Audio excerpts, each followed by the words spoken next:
Hi, I'm sick again, which makes this the perfect time to try something ambitious, I guess.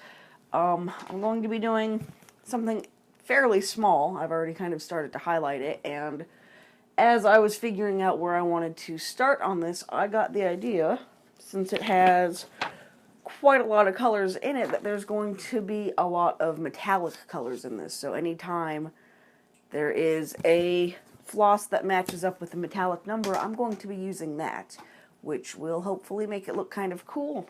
We'll see. The pattern is a photograph of a fish I took while we were on vacation a few years ago.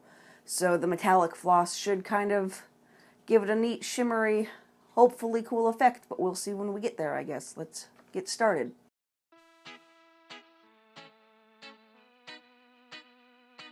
So I made a big mistake with this particular piece, and I don't know if you can tell right now exactly what the mistake is. You might be able to. I did this on 18 count Aida, and since I'm using metallic floss, I was using 4 strands, 1 strand of cotton and 1 strand of metallic, doubled over like I usually do, which is normally perfectly fine for 18 count Aida, except because I was sick, I wasn't thinking, and with my full coverage pieces, I will usually do a 10th stitch. In this case, I'm doing full stitches, which you can see very clearly, so by the end of this, I was putting 16 strands through each hole in the Aida, and it was not fun by the end. It was so difficult to actually work on this piece that by the time I realized this mistake about halfway through, I was so tempted to just give up and start over. But I had already put so many hours into this. I think this actually took about 40 hours to do total. I can't remember exactly what the number was, but it was a pretty big number, so I didn't want to just scrap all of that footage and reshoot everything when I'm already so behind on my videos. So I just kind of kept going and wished that I hadn't done this, but like I said in the intro, I was sick, and I wasn't just sick, I had strep. So I was on so much kind of medication and just wasn't thinking, and that's how this happened. But I was also doing something a little bit different with this. I was doing the pin stitch to end off my threads, which I don't often do because I always find that I get to a point where I can't even do it anymore.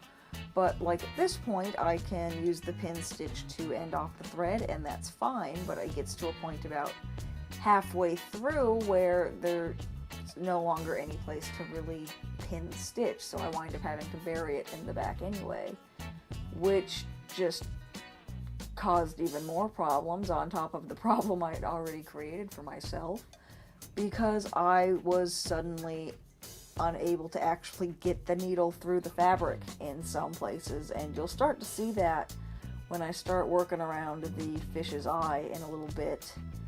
So I guess the moral for the story here is don't stitch when you're sick. Make sure you know what you're doing, and definitely don't use 4 strands on 18 count Aida when you're doing full stitches, because you will hate every second of it and regret everything you've ever done up until this point. But overall, despite even all that, I am still actually pretty pleased with how he turned out. The metallic floss, I think, did add a really good effect that the camera completely failed to pick up on, but that's fine. It looks really good in person, and you'll see that at the end of the video. I'll try to get the shimmer on the camera. But it is a technique that I do want to do a little bit more of, and I have another image that I took from a previous vacation. It's this big rainbow-looking lionfish, and I'm definitely going to be doing the same thing with the metallic floss. And this one I'm definitely going to remember to use 10th stitch and not the full stitch, because just, oh my god, no. But I'll leave you here with the rest of the time lapse, and I'll see you at the end of the video.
But yeah, here he is.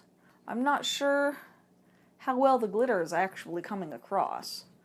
It's really subtle, and I did that on purpose, but there's a good video of it up on my Instagram account if you want to take a look at that, and the link for that is at the end of the video. But yeah, overall I'm pretty pleased with them, like I said in the voiceover back there, and there are a few things I will definitely be doing next time, but there he is, he's done, and the irony of this thing was that it was supposed to be a very quick project that I could just put together and get up quickly, and he's going up 2 weeks later than I had meant for him to go up. But thank you all so much for watching. If you want to see more content like this, I post videos every Wednesday and Sunday, so be sure to subscribe to get those in your inboxes. Make sure you check out my Patreon, which is linked right up here, for some behind-the-scenes goodies and patterns to everything that I stitch on Sundays. But that's where I'm going to leave it all for this week. Thank you so much for watching, and I'll see you next time. Bye!